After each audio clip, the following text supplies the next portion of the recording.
मुझे ये सब कुछ बिल्कुल पसंद नहीं। दर्पण बेटा 25 नंबर निकाल, 25 नंबर। अरे अरे aunty aunty aunty please please please, मुझसे नहीं, सब चीटिंग वीटिंग नहीं होता, प्लीज मुझसे ये सब मत करो आप। हाँ, जब ये डेट होती है और मंथ हो फेब तो क्या बात होती है। उस डेट में दिन में भी 14वीं की रात होती है, नंबर है 14। ये तो मेरे कार्ड में है। देखा आबा, फिर से मानसी का नंबर आ गया। मुझे तो लगता है ना पक्का कोई साजिश है। तो क्या कर सकते हैं, अब साजिश भी तो तुम्हारा बेटा ही कर रहा है। अरे आंटी अगर आप हार रही हो तो मुझ पे एलिगेशन मत लगाओ। मैं आदमी हूँ नेक और अगला नंबर है 1। ये मैं जीत गई। देखा, अब तो पक्का साजिश है, सुधा बता रहे हैं हम तुमको। अच्छा तो फिर हम भी हमारे पास से फेंक देते। आंटी तंबोला में पासे। मुझे आंटी मत बोलो। क्या हो गया मम्मी? क्या हो गया? अब तुम्हारे कारण मेरी और आभा की बचपन की दोस्ती ना बिना कट्टी के टूट जाएगी। क्यों? क्योंकि मैंने इस आभा की बेटी को अपनी बहू बनाने का फैसला किया है। अरे वाह। ये रिश्ता हम दोनों सहेलियों को रिश्तेदार बना देगा।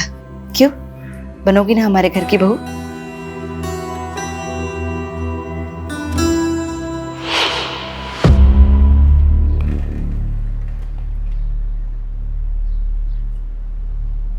Neha, happy Valentine's day! I love you Neha.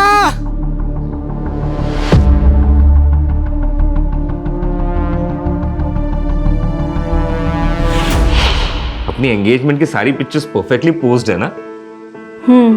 बस एक कमी है, क्या? इनमें मेरे पापा नहीं है।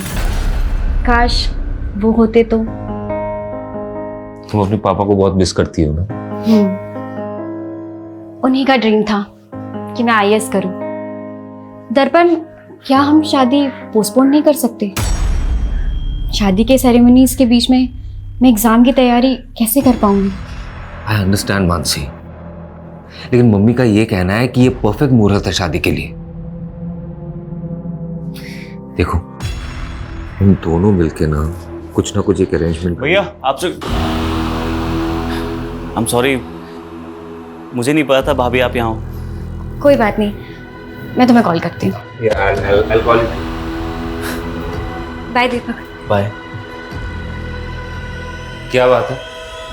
बहुत प्रॉब्लम हो रही है, बिजनेस में कोई ग्रोथ ही नहीं है। भाई ग्रोथ तो तभी होगी ना जब गर्लफ्रेंड के साथ पूरा टाइम स्पेंड नहीं करके काम पे ध्यान देगा तू। ऐसा नहीं है भैया, काम पे ध्यान दे रहा हूँ मैं, वो बस थोड़ी इन्वेस्टमेंट की जरूरत है। दीपक, अब तू भाई को मक्खन लगा रहा है।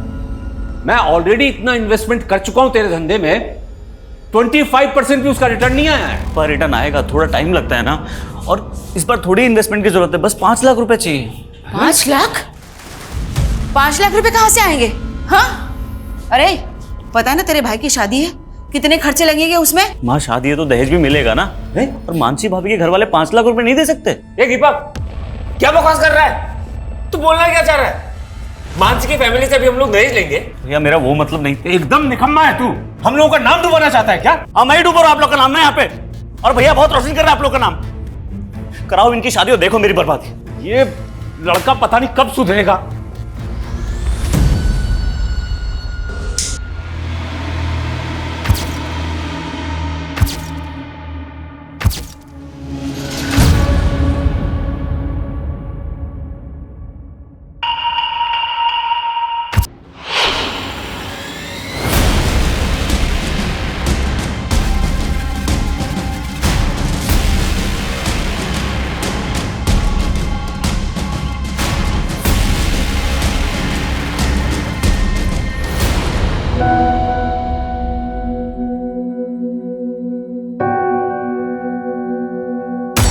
मैं तुम्हारे बिना जी नहीं सकता मानसी, लेकिन तुम्हारे लिए मर तो सकता हूं।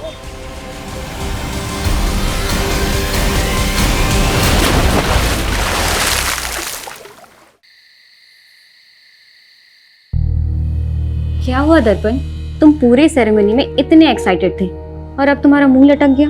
एक्चुअली ये बात मैं तुम्हें एंगेजमेंट से पहले बता देना चाहता था, लेकिन कभी ना हिम्मत नहीं कर पाया। लेकिन अब लगता है कि अगर चुप रहा तो इस रिश्ते को आगे नहीं बढ़ा पाऊंगा। ऐसा क्या हुआ है दर्पण? देखो, उससे पहले ना मेरी जिंदगी में एक लड़की थी, लेकिन अब हम दोनों के बीच में कुछ नहीं है, हमारा ब्रेकअप हो गया है। वो सिर्फ मेरा पास्ट था, तुम मेरा प्रेजेंट हो। अब हम दोनों के बीच में कोई नहीं आएगा। तुम्हारे कल से मुझे कोई फर्क नहीं पड़ता, क्योंकि आज तुम सिर्फ मेरे हो।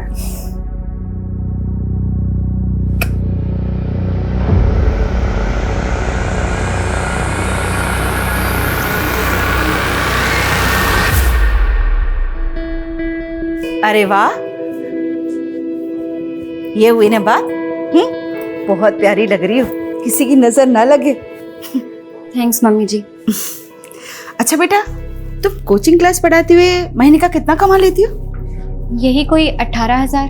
तुम्हें पता है, मेरा दर्पण ना हर महीने अपनी पूरी तनख्वाह मेरे हाथ में लाके रखता है। तुम भी वैसा ही करोगी ना?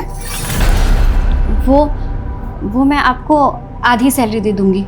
आधी क्यों? क्योंकि अब मेरी दो मम्मी जी हैं, तो अपनी आधी सैलरी मैं अपनी मम्मी जी को दूंगी। देखो बेटा, आभा ने तो तुम्हारा कन्यादान कर दिया है ना, अब तो तुम इस घर की गृह लक्ष्मी हो, इसलिए तुम अब से पूरी की पूरी तनख्वाह ना मुझे ला कर देना, ठीक है? जी मम्मी जी।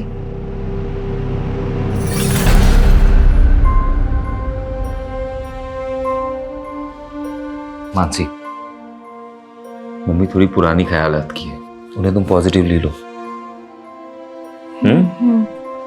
ये लो कुछ पैसे, तुम ये अपने घर वालों को दे देना। लेकिन मैं ये पैसे उन्हें नहीं दे सकती। क्यों नहीं दे सकती? मैं कोई गैर हूं क्या? अरे उनका दामाद हो। मैंने उन्हें प्रॉमिस किया है कि मैं आपको हमेशा खुश रखूंगा। प्रॉमिस किया था ना? हाँ, चलो इसे रखो और अभी स्माइल कर दो please please please please please please.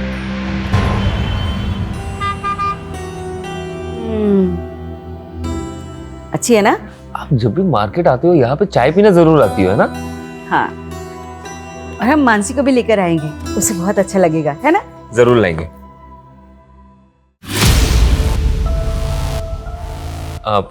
माँ आप चाय पियो, मैं बस 1 मिनट में आया। यहाँ पे क्या कर रही हो? तुम्हें देखने आई थी। तुम मुझे बुला सकते हो पर मैं नहीं।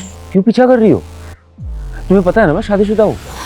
मेरे पापा के गुस्से की सजा मुझे मत दो। बातों का अब कोई फायदा नहीं कोमल, मैं अपनी शादी से खुश हूँ। तुम सिर्फ मेरे थे, मेरे हो और मेरे ही रहोगे। मैं तुम्हें किसी और के साथ नहीं देख सकती। प्लीज सीन क्रिएट मत करो, रियली सॉरी।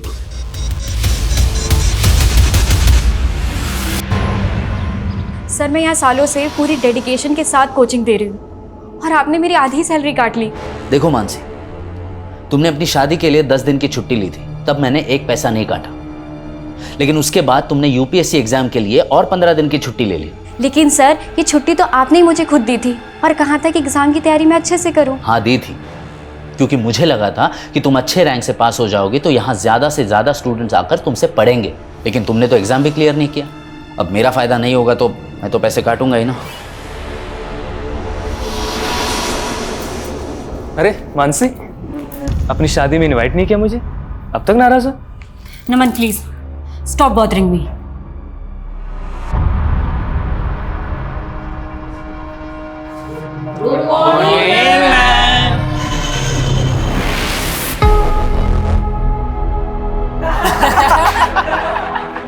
मैडम का हनीमून। युवराज, प्रतीक, न्यूटन का थर्ड लॉ पता है क्या है? मैम, न्यूटन का थर्ड लॉ?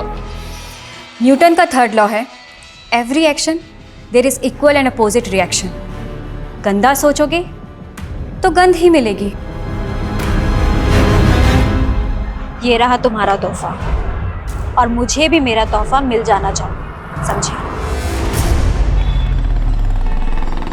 दर्पण, मैं खाना बना रही हूँ, I will call you back. माँ, बाबा और दीपक तो शादी के फंक्शन में गए ना, तो फिर खाना किसके लिए बना रही हो? तुम और मैं है ना। मानसी, तुम्हें पता नहीं है क्या, स्पेशल नाइट है, शादी के बाद हमारा पहला वैलेंटाइन है। मैं इन सब डेज पे बिलीव नहीं करती। तो क्या हुआ, मैं तो मानता हूँ ना।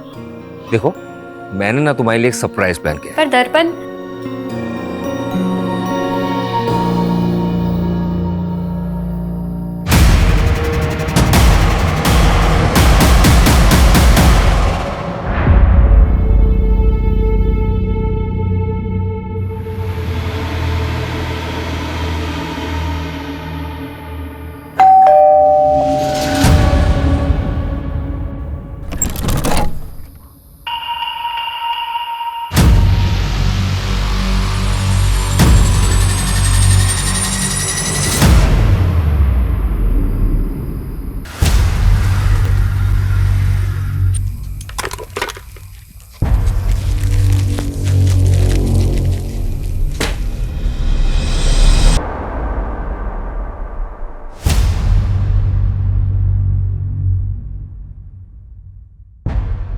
कौन कौन था यहाँ पे?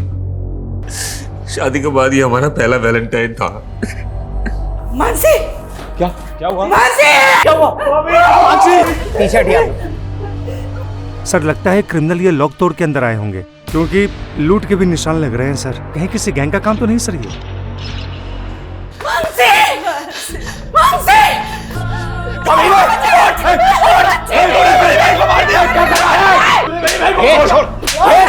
इससे बड़ी बहन को मार दिया। क्या बकवास कर रहा है पुलकित? सही तो बोल रहा है मेरा बेटा। सर इन्होंने हमसे दहेज मांगा था, हम लोग नहीं दे पाए तो मार दिया मेरी बेटी को। सर कैसी बातें कर रही है तू आबा? तेरी बेटी को मैंने अपनी बेटी की तरह माना। बात बोल। सर इसने, मेरी बेटी के पति ने इसने छोड़ोगे नहीं। इसने मेरी बेटी को मारा, मैं इसे छोड़ोगे नहीं।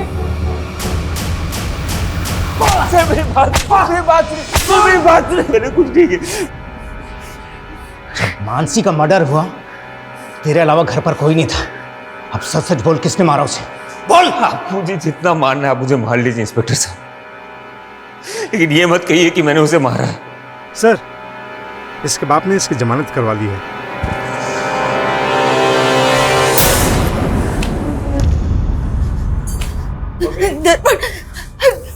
मेरा बच्चा।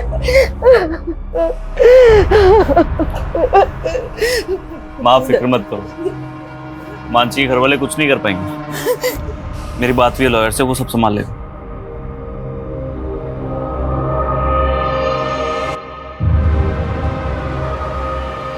मानसी मेरी जिंदगी थी, उसके जाने के बाद मेरी जिंदगी का कोई मतलब नहीं है, लेकिन फिर भी मुझे उसका कातिल बोला जा रहा है। नहीं बर्दाश्त हो रहा मुझसे। मैं मानसी के बिना जीना नहीं चाहता, इसलिए आत्महत्या कर रहा हूं। मैं तुम्हारे बिना जी नहीं सकता मानसी।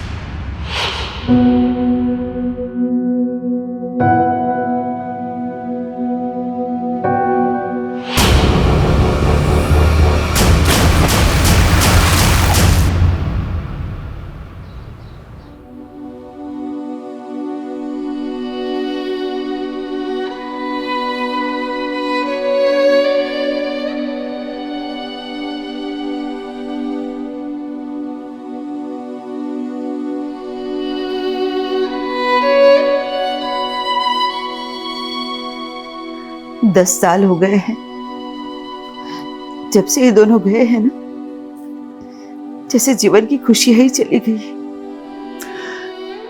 इनकी कमी तो पूरी नहीं की जा सकती सुधा,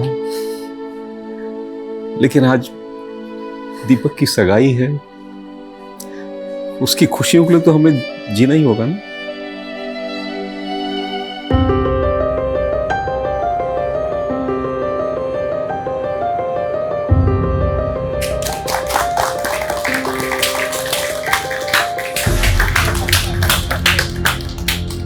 वाह सुधा वाह, मेरी बेटी की जिंदगी बर्बाद करके अब दूसरे के घर की बेटी की जिंदगी बर्बाद करने चली है। तुमने अगर अपनी बेटी खोई है ना, तो हमने भी अपना बेटा खोया है। अगर तुमने पहले ही हम पर भरोसा किया होता ना, तो ये दिन नहीं देखना पड़ता। भरोसे के लायक हो तुम लोग, हाँ? अरे एकदम घटिया लोग हैं ये। पुलकित मत कर। इस दीपक के बड़े भाई ने मेरी बहन से शादी करके उसका मर्डर कर दिया। अब ये आपकी बेटी को भी नहीं छोड़ेंगे। हाँ। ऐसा कुछ नहीं, झूठ बोल रहा है यशिका। पापा कैसे लोगे? नहीं करनी मुझे यहाँ शादी। और तुम बर्फी देवी जी सुनिए, मेरी बात सुनिए। अरे ऐसा कुछ छोड़ूंगा नहीं तुझे मैं।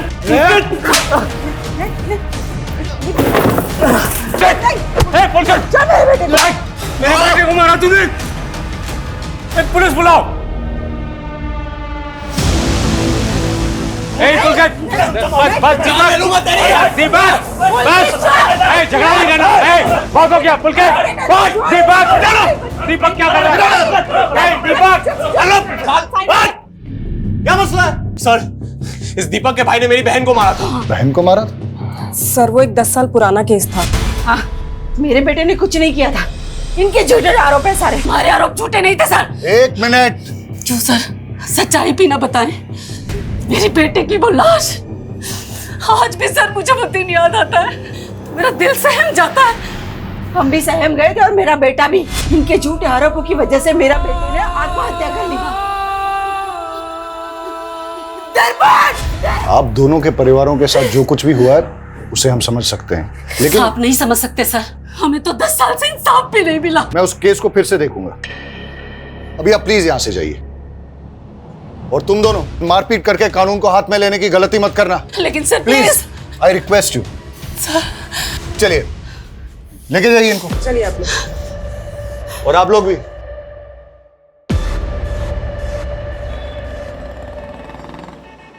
हेलो। हाँ सुधा, अरे कहाँ हो तुम? मैं बाजार आई थी सब्जियां लेने के लिए, घर में एक भी सब्जी नहीं थी। अरे तो इतनी रात को जाने की क्या जरूरत थी? यहाँ घर में कुछ ना कुछ फ्रिज में रहता ही है ना। अरे आप तो खा लेते, लेकिन दीपक नहीं खाने वाला ना, उसके तो 100 नखरे हैं। हाँ अरे लगता है दीपक आ गया। तुम भी जल्दी आओ, मैं देखता हूँ दरवाजे पे, ठीक है?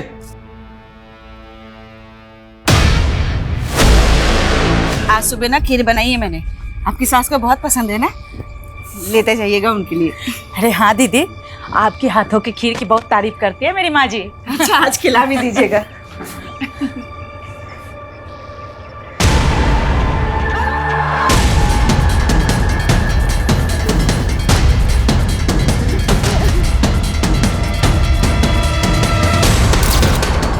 सर ये देखिए सर, दरवाजे पे फोर्स्ड एंट्री के साइन भी, और घर की हालत देखकर लग रहा है कि लूट भी हुई है। कैसे हुआ ये सब? जब ये सब हुआ तो मैं और माँ घर पर नहीं थे। सर सुधा जी मार्केट ही गई थी, मैं भी उनके साथ अंदर आई। लास्ट देख के मुझे 10 साल पुरानी घटना की याद आ गई सर। आपको किसी पे शक है? मानसी का भाई पुलकित, उसी ने किया ये। सर इनके नेबर का कहना है कि 10 साल पहले और तब भी घर में लूट हुई थी। हाँ सर, मानसी भाभी के साथ भी ऐसे हुआ था, पर उस वक्त उसके भाई ने मेरे भाई दर्पण पे सारा आरोप लगा दिया। क्या पता आपने क्या छुपा रहा हो? आप ये कहना चाहते हो कि 10 साल पहले पुलकित ने अपनी बहन के साथ भी? पता नहीं सर, पर मेरे पापा को तो उसी ने मारा है। अगर दोनों केसेस की मॉडस ऑपरेंडी वाकई में सेम है, मानसी का मर्डर केस अभी तक सॉल्व नहीं हुआ है। अरुण जी की बॉडी को पोस्टमार्टम के लिए भेज दो, और इस पुलकित को बुलाओ जरा police station. Okay sir. Sir वो दीपक फंसा रहा है मुझे क्या मिलेगा उसके बाप को मार के? कल तक अपनी बहन के लिए इंसाफ मांग रहा था तू, कहीं बदला तो नहीं ले लिया तूने? सर आप पुलकित को ऐसे अरेस्ट नहीं कर सकते, उसने कुछ नहीं किया है, वो कल शाम से घर पे ही था सर। देखिए वो हम पता करेंगे कि कल शाम को वो कहाँ पे था। हमने वार्निंग देकर छोड़ा था उसको जब उसने दीपक की पिटाई की थी।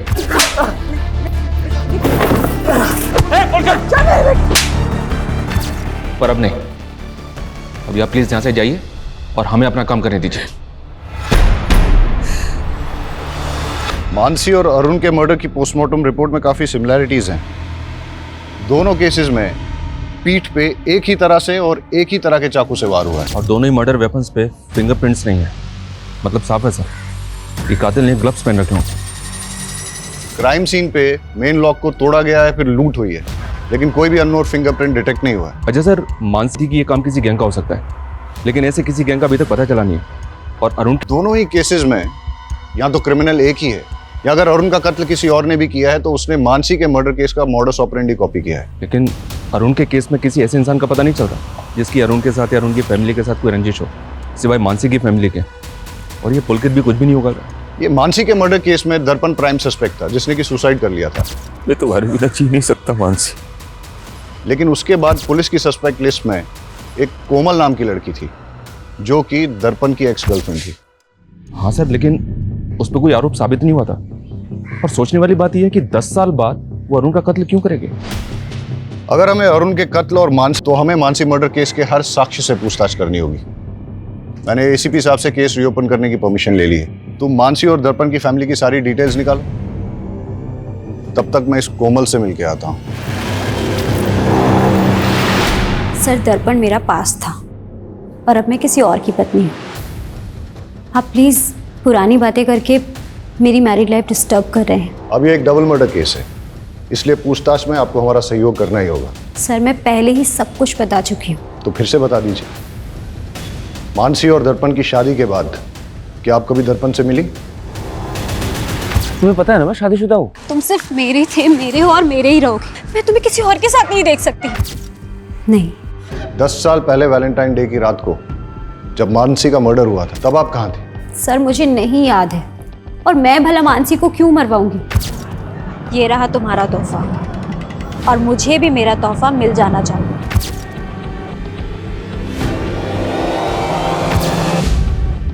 आपका और दर्पण का ब्रेकअप क्यों हुआ? क्योंकि मेरे पापा नहीं चाहते थे कि मैं दर्पण से शादी करूं। आपके पापा पॉलिटिकल लीडर थे? जी। मानसी के मर्डर और एजुकेशन का रडार जब आपके ऊपर आया, उसके बाद उन्होंने काफी कुछ मैनिपुलेट करने की कोशिश की थी। सर मेरे ऊपर झूठे आरोप लगाए गए थे, मेरे कैरेक्टर पे उंगली उठाई जा रही थी। इनफैक्ट आप समझ भी नहीं सकते कि मैंने क्या क्या सहा था, पर लास्ट में मेरे खिलाफ कुछ साबित नहीं हो पाया। मानसी का मर्डर केस अब रीओपन हुआ है। अगर आपके स्टेटमेंट में कुछ भी झूठ निकला तो फिर आप देख लीजिएगा।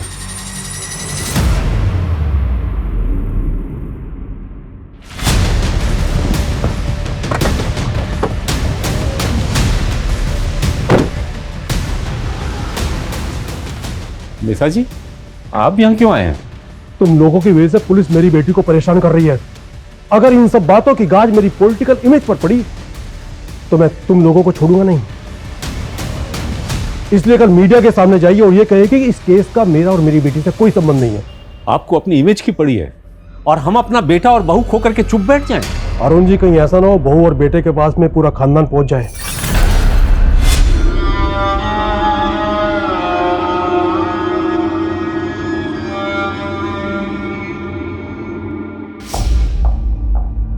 मेरी बेटी की अच्छी सास बनने का नाटक तूने बहुत कर लिया सुधा। हाँ भा, तुझे अभी भी अपनी बेटी की ही पड़ी है? अरे मैंने तो अपना बेटा, अपनी बहू, अपने पति तक को खो दिया है। तुझे याद है हम दोनों ने अपने बच्चों के लिए कई सपने देखे थे। वो सब एक छलावा था। मेरी बेटी की हाय लगेगी तुझे, और तुझे तेरे किए की सजा जरूर मिलेगी, देख लेना। मतलब ये सब कुछ तेरा बेटा? उसे अंदर भेज के ये मत सोच लेना कि मैं झुक जाऊंगी। उसे तो मैं छुड़ा ही लूंगी, लेकिन तुझे कहीं का नहीं छोड़ूंगी, याद रखना।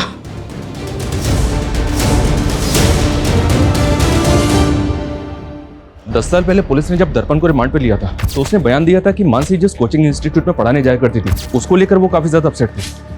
लेकिन सर केस फाइल देख के लग नहीं रहा है कि पुलिस ने ज्यादा इंक्वायरी की थी। चलो अब हम इंक्वायरी करते हैं। ये आप क्या बोल रहे हैं सर? 10 साल हो गए, मानसी का कातिल पकड़ा ही नहीं गया? क्यों, आपको नहीं मालूम कि केस अभी तक भी ओपन है? नहीं सर। आई होप आपको मानसी से जुड़ी 10 साल पुरानी बातें याद होंगी। जी कुछ कुछ। मानसी को आपसे कोई प्रॉब्लम तो नहीं थी? मुझसे? अब मेरा फायदा नहीं होगा तो मैं तो पैसे काटूंगा ही ना। नहीं सर। उनके पति ने स्टेटमेंट दी थी कि उनको इंस्टीट्यूट में किसी बात से स्ट्रेस था। ऐसा कुछ हुआ था इंस्टीट्यूट में 10 साल पहले? हाँ सर, एक बात है, मानसी ने इंस्टीट्यूट के 2 स्टूडेंट्स की कंप्लेंट की थी। कंप्लेंट? कैसी कंप्लेंट? मैडम का हनीमून। एक्चुअली तब मानसी नहीं चाहती थी कि उन दोनों पे कोई पुलिस कंप्लेंट हो या उनका करियर बर्बाद हो, लेकिन हाँ मैंने उन दोनों को रेस्टिकेट कर दिया था। आप हमें उन स्टूडेंट्स के नाम, फोन नंबर और एड्रेस दे दीजिए, और मानसी 10 साल पहले जिन जिन स्टूडेंट्स को पढ़ाती थी उन सब की डिटेल्स भी दीजिए।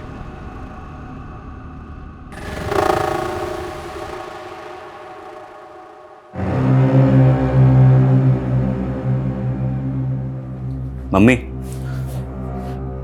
ये लो दवाई खा लो।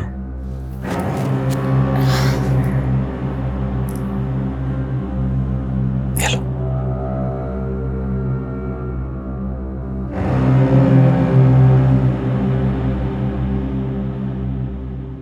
मम्मी मुझे लगता है ना इस घर में मनुष्यत का दाग लग चुका है।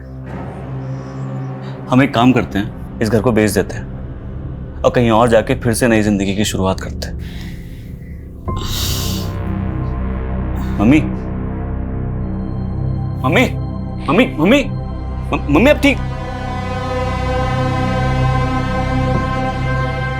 मम्मी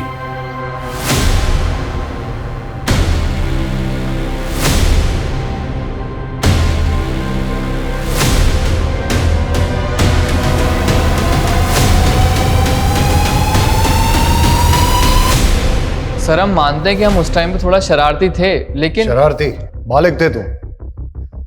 क्लास में न्यूड स्केच ड्रॉ किया और अपनी टीचर पर अभद्र कमेंट लिखा। इसी की वजह से तुम्हें इंस्टीट्यूट से रस्टिकेट किया गया था, है ना? और हो सकता है कि बदला लेने के लिए तुमने मानसी को। नहीं सर, माना तब हमसे गलती हो गई थी सर, लेकिन हमने कोई क्राइम नहीं किया सर। औरतों पे अभद्र टिप्पणी करना, 10 साल पहले तो इसमें बेल भी हो जाती थी, अब तो बेल भी नहीं होती इसमें। सर लेकिन क्या सबूत है कि हमने ही मानसी मैम को मारा था? 10 साल बाद तुम दोनों को ढूंढ लिया ना, सबूत भी ढूंढ ही लेंगे। इन दोनों लड़कों के पिछले 10 साल की हिस्ट्री निकालो। सर लेकिन ये दोनों लड़के मानसी के ससुर अरुण को जानते तक नहीं, तो फिर ये अरुण को क्यों मारेंगे? लेकिन दोनों के पास मानसी को मर्डर करने का मोटिव है। अब तो ये इन्वेस्टिगेशन में आगे जाके ही पता चलेगा कि दोनों केसेस में क्रिमिनल सेम है या दोनों केसेस अलग अलग है। सर पिछले 10 साल का सबसे बड़ा राज तो हमारे सामने आया ही नहीं। कौन सा राज?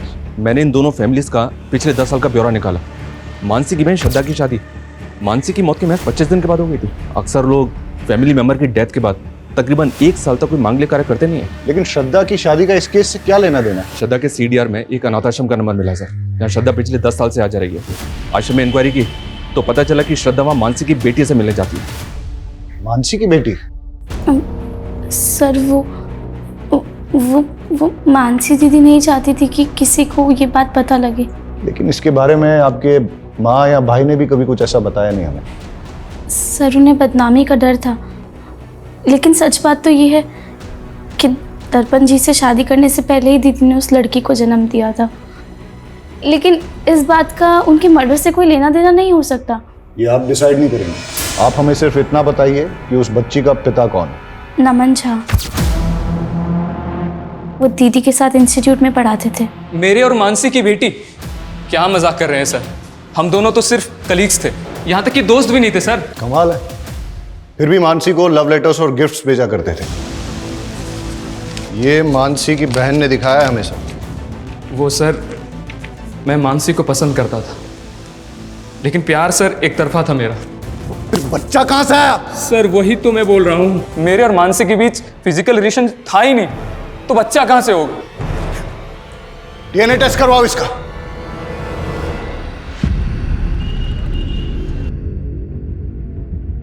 मैंने तुझे बोला था ना इस दर्पण से दूर रहना, फंस गई ना पुलिस के चक्कर में। पापा ये सब कुछ आपकी वजह से हुआ है। आपने क्यों मुझे और दर्पण को शादी नहीं करनी दी? उसकी वजह से उसे मानसी से शादी करनी पड़ी और मुसीबत में मैं फंस गई। डोंट वरी बेटा, बेटा भले ही मैं पावर में नहीं हूं, लेकिन फिर भी इतना पावरफुल हूं कि तुझे छोटी मोटी मुसीबत से निकाल सकूं।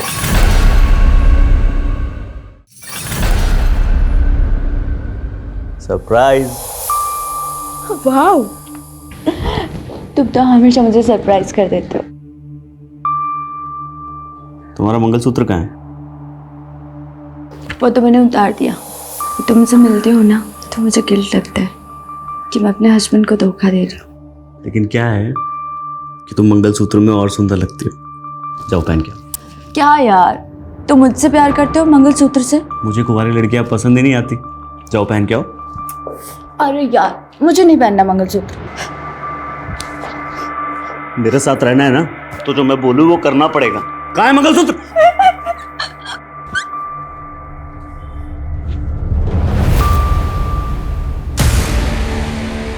इधर आओ। बस हो गया। अच्छी लग रही हो। लड़कियों पे मंगलसूत्र का tag. This is my swag. Sir Naman का DNA तो उस बच्ची के DNA से मैच नहीं हुआ, लेकिन उस बच्ची का DNA मानसी के प्रेजर्व्ड DNA से 50% तक मैच हो गया। जेनेटिक मैच 50%, मतलब बच्ची मानसी की नहीं है, लेकिन मानसी की फैमिली में से ही किसी की है, इसीलिए DNA मैच 50% ही मिला है। श्रद्धा ने जो स्टेटमेंट दिया है वो भी गड़बड़ है सर। मर्डर से पहले मानसी रेगुलर इंस्टीट्यूट जा रही थी। अगर तब वो प्रेग्नेंट होती तो सबको पता होता। और श्रद्धा ने ये भी नहीं बताया कि उसकी डिलीवरी कहाँ हुई थी। सर मैं बहुत डर गई थी, मुझे कुछ समझ में नहीं आ रहा था कि मैं आपको क्या जवाब दूं। तो बच्ची आपकी है, लेकिन अनाथ आश्रम के रिकॉर्ड में उस बच्ची की माँ का नाम मानसी क्यों है? सर श्रद्धा के साथ धोखा हुआ था। 18 की भी नहीं हुई थी सर, और उस सिद्धार्थ ने इसकी जिंदगी तबाह कर दी। सिद्धार्थ, मेरी बहन नाबालिग है, तुझ पे रेप चार्ज लगेगा। नहीं दीदी, ये क्या कह रहे हो? सिद्धार्थ मुझसे बहुत प्यार करता है। ना रहा तुझे ये? नहीं दीदी, मैं उससे बहुत प्यार करता हूँ, मैं शादी भी उसी से ही करूँगा। बाद में वो मुकर गया और हम इज्जत के डर से आपके पास नहीं आ पाए, और डॉक्टर ने भी इसका अबॉर्शन करने से मना कर दिया। इसलिए दीदी भी टेंशन में थी, तो हमने श्रद्धा को मामा के घर भेज दिया। हम सोच ही रहे थे कि उस बच्ची का क्या करें, तभी मानसी का मर्डर हो गया। मैंने अपनी छोटी बेटी के दाग को छुपाने के लिए अपनी मरी बेटी के नाम का इस्तेमाल किया। कहीं ऐसा तो नहीं कि आपने मानसी को इसलिए मरवाया ताकि उसके साथ साथ आप अपने किसी काले कारनामे का राज भी दफन कर सकें? हम मानसी को मारने के सपने में भी नहीं सोच सकते सर। उसे दर्पण के घर वालों ने मारा है, ये बात मैं आपको लिख कर दे सकती हूँ।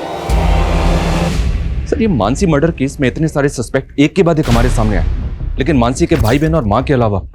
सर, हमारा खबरी इस केस में लूट करने वाले गैंगस्टर्स की इन्फॉर्मेशन निकाल रहा था, तो एक प्रोस्टिट्यूट से उसे पता चला कि एक हिस्ट्री शीटर उसका रेगुलर कस्टमर था, और उसने नशे में उससे कहा था कि 10 साल पहले किसी नेता ने उसे सुपारी दी थी। कौन सा नेता? सर, ये तो पता नहीं चला, लेकिन सर कोमल का बाप भी नेता था। भले ही मैं पावर में नहीं हूँ, लेकिन फिर भी इतना पावरफुल हूँ कि तुझे छोटी मोटी मुसीबत से निकाल सकूं। और 3 साल पहले उसकी डेथ हो गई। और वो हिस्ट्री शीटर कौन है? सर, बबलू नाम है उसका। मारपीट लूटपाट के केस में कई बार अंदर आ चुका है। उठा के लाओ इस बबलू को। नहीं सर, मैंने कोई सुपारी नहीं ली थी सर। हमको सब पता है, तेरा वो नेता कमलेश चौधरी के कार्यकर्ताओं के साथ उठना बैठना है ना। अब बता, किसकी सुपारी ली थी और किससे ली थी? हाँ सर, मैंने सुपारी ली थी, पर वो मुझे नेताजी ने नहीं, उनकी बेटी ने दिया था। ये रहा तुम्हारा तोहफा, और मुझे भी मेरा तोहफा मिल जाना चाहिए। तुझे कोमल ने सुपारी दी थी? हाँ सर, पर सर मैंने किसी का मर्डर नहीं किया सर, मैं तो पैसे लेके भाग गया था। कोई भी मेरा नाम लेगा और आप मान लेंगे मैंने कोई सुपारी नहीं दी है। हमने उस आदमी को इतना तोड़ा कि उसने सब सच उगल दिया। अब आपसे भी सच उगलवाने के लिए ऐसा ही कुछ करें ठीक नहीं रहेगा। सच बोलिए। हाँ, मैंने दी थी सुपारी, पर सर उसने मानसी को नहीं मारा, वो तो पैसे लेके भाग गया था। जिस रात मानसी का कत्ल हुआ उस रात आप कहाँ थी? देखो मानसी, दर्पण आज भी मुझसे ही प्यार करता है। ये बकवास करने आई हो तुम यहाँ पे? अब सच तो तुम्हें स्वीकार करना ही पड़ेगा। डाइवोर्स दे दो दर्पण को। तुम्हें दोबारा मुझसे मत कहना, निकलो यहाँ से।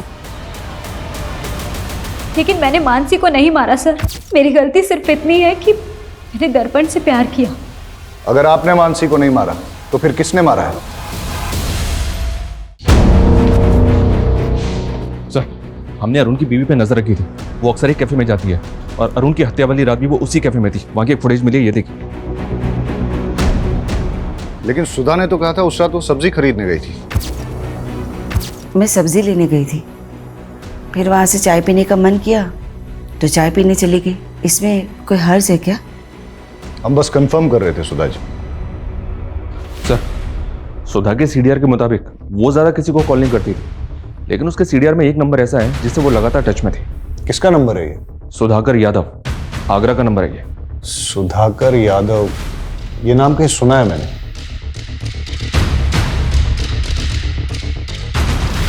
मानसी मर्डर केस में इससे पूछताछ हुई थी, दर्पण का दोस्त है ये, मिलते हैं इससे। सर, मैं ही सुधाकर हूँ, लेकिन मैंने कभी भी दर्पण की माँ को कॉल नहीं किया है। सुधा के कॉल डिटेल्स में ही मिला है हमें ये नंबर।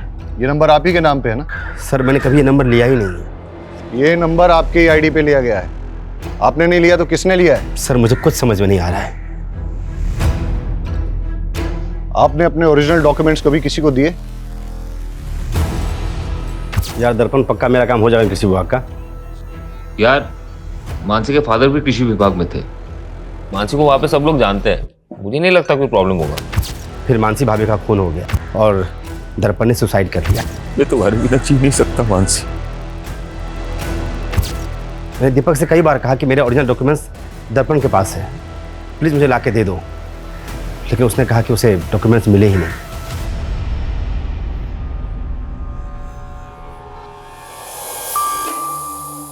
इतना ही पसंद है तो अपने नाम का मंगलसूत्र क्यों नहीं बना देते? तू पागल हो गई है क्या? शादी कुंवारी लड़कियों से की जाती है। कल तक तो तुम्हें शादीशुदा लड़कियां पसंद थी, अब कोई और पसंद आ गई क्या? क्या हो गया तुझे? जैसे चल रहा है वैसे चलने देना। नहीं चलेगा अब मैं तुम्हारी बातों में नहीं आने वाली। मुझे मना करेगी? मेरी इतनी हिम्मत है? मेरी इंसल्ट करेगी? सुधाकर के बयान से लग रहा है कि उसके नाम पे लिया गया नंबर और कोई इस्तेमाल कर रहा है। नंबर ट्रेस पे डालो और पता करो कौन इस्तेमाल कर रहा है ये नंबर। सर अंजलि होटल में दर्पण के भाई दीपक ने एक लड़की को मॉलेस्ट करके उसकी जान लेने की कोशिश की। सर वो दोस्त थी मेरी, मैं हाथ नहीं उठाना चाहता था उस पर गुस्से में कंट्रोल नहीं होता मुझसे। और सेक्सुअल डिजायर भी कंट्रोल नहीं होता तेरा। दर्जनों अफेयर थे तेरे। कहीं मानसी पे भी तेरी बुरी नजर तो नहीं थी? नहीं सर। सुधाकर के डॉक्यूमेंट्स का मिसयूज करके फोन नंबर किसके लिए लिया? मैं इस बारे में कुछ नहीं जानता। जानता नहीं है या अपनी माँ के फोन से उस नंबर पे रेगुलर कॉल किया करता था? नहीं सर, मैंने ऐसा कुछ नहीं किया है।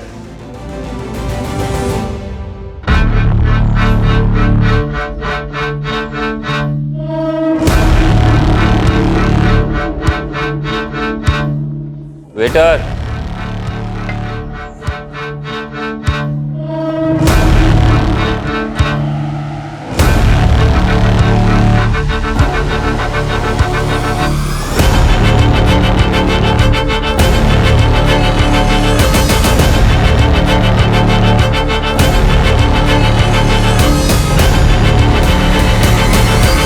Are you sure ये आदमी वही है? कंफर्म नहीं है सर, पर वो आगरा जाने वाली बस में चढ़ा है। मैं उसी बस को फॉलो कर रहा हूँ। मैं उस बस के रूट वाले स्टैंड पे हूँ। मैं बस पे चढ़ता हूँ, तुम बस को फॉलो करो। Okay sir.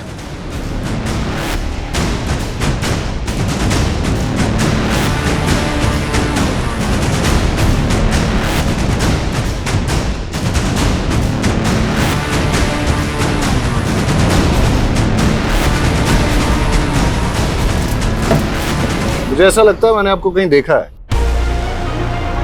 जी नहीं, मैं तो आपको नहीं जानता। अब मेरा स्टॉप आ गया है। Excuse me. भैया रुक जाओ, मेरा स्टॉप आ गया है। अरे भैया जल्दी रुको ना यहाँ पे। हेलो, गाड़ी रोको।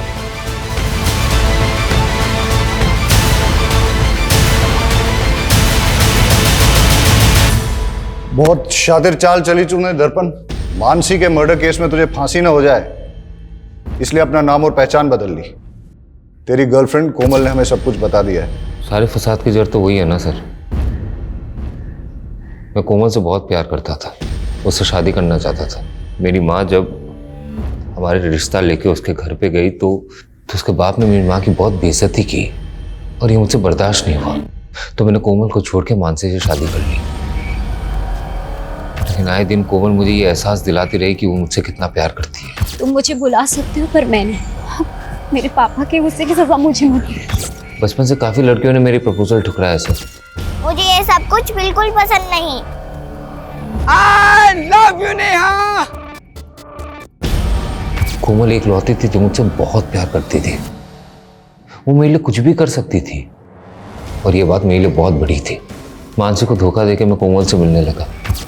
मेरी माँ को मुझ पे शक हो गया तो उन्होंने मुझ पे नज़र रखने के लिए मेरे पीछे एक प्राइवेट डिटेक्टिव लगा दिया। उस प्राइवेट डिटेक्टिव ने हमारे कुछ फोटोज खींचे, मेरे और कोमल के। कुछ दिन बाद वो फोटोज मानसी ने देख ली। कहते थे कोमल सिर्फ तुम्हारा पास्ट थी और अब हम दोनों के बीच कोई नहीं आएगा, तो फिर ये क्या है? देखो मानसी, मैं कोमल को भुला नहीं पा रहा हूँ। बेहतर यही होगा कि तुम मुझे डिवोर्स दे दो। क्या? एक म्यान में दो तलवार तो नहीं हो सकती ना सर। तो मैंने वो तलवार चुनी जिसमें मोहब्बत की रवानगी थी।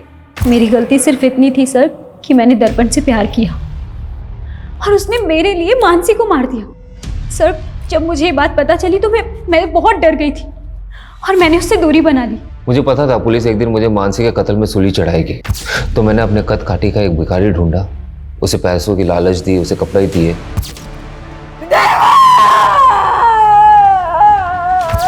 और फिर हुलिया बदल के तू गायब हो गया। और सुधाकर का आईडी था तेरे पास, उसके नाम पे तूने एक फोन नंबर भी ले लिया। एक बात बता मेरे को, तेरी इन काली करतूतों के बारे में तेरी माँ को पता है? और अपने पिता को क्यों मारा तूने? माँ उन्हें दिलासा देना चाहती थी कि मैं जिंदा हूँ। दर्पण तू जिंदा है? हाँ, हमारा बेटा जिंदा है। झूठ बोला तुमने मुझसे? इतने दिनों छुपा के रखा? अभी पुलिस को फोन लगाता हूं मैं। नहीं, अरे क्या करे, कट कीजिए, हमारा बेटा है वो। झूठ बोला तुमने मुझसे। उन्होंने मेरे सामने मेरी माँ को थप्पड़ मारा था और मुझे धमकी दिया कि अंदर करवा देंगे। उस दिन तो मैं वहां से चला गया। माँ हूं मैं, मेरे लिए मेरे बच्चे से बढ़कर कुछ भी नहीं। एक कातिल की माँ हो आप और अपने बेटे के गुनाह में बराबर की भागीदार हो। प्यार और ममता में लोग इतने अंधे हो जाते हैं कि वो ये देख ही नहीं पाते कि दर्पण जैसे लोग कितने खतरनाक हैं। इस तरह के लोग न तो रिश्तों की परवाह करते हैं, न ही जज्बातों की। और अक्सर ऐसे लोगों को पहचानने में हम लोग गलती कर देते हैं। आज भी हमारे देश में कई औरतें ऐसी हैं जो अपने पति के अत्याचार और घरेलू हिंसा की शिकार हैं, लेकिन जीवन भर सहती रहती हैं। अगर अन्याय के खिलाफ आवाज न उठाई जाए तो उनका हश्र यह भी हो सकता है कि वो अपनी जान गंवा दे, जैसा कि मानसी के साथ हुआ।